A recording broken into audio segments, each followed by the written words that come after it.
Well, hundreds of Hoosier healthcare providers have signed a letter to Governor Holcomb asking him not to call a special session of abortion if Roe v. Wade is overturned. CBS 4 State House reporter Kristen Eskow spoke to physicians on both sides of the debate.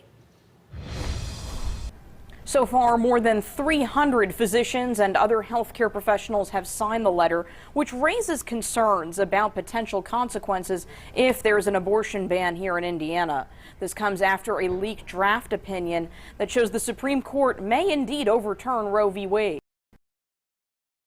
Wearing their white coats to the State House, these medical professionals have a message for Governor Eric Holcomb.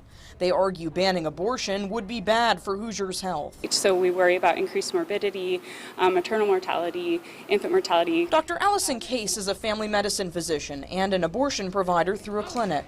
She joined forces with the Reproductive Health Access Project to help write and deliver letters to the governor, urging him not to call a special session if Roe is overturned. She points out several prominent health professional organizations, including the American Medical Association, support abortion access.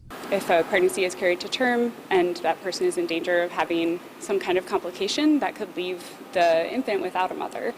So we have to ask ourselves, what are we trying to achieve here? Earlier this year, Republican state lawmakers sent a letter to Governor Holcomb asking him to call a special session if the Supreme Court overturns Roe v. Wade.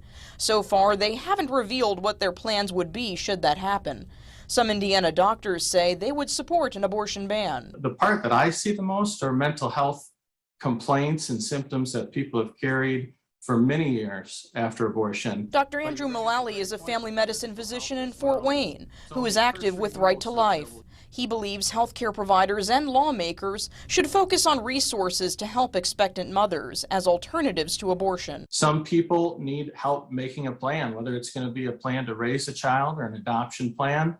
Other people have physical or mental health issues, drug abuse. The doctors at the State House earlier tell me they did reach out to the governor's office to request a meeting with Governor Holcomb, but did not receive a response. Now, we have reached out to the governor's office and Republican state lawmakers to get their reaction to the letter. We're still waiting to hear back. In the newsroom, Kristen Eskow, CBS 4 News. Kristen, thank you.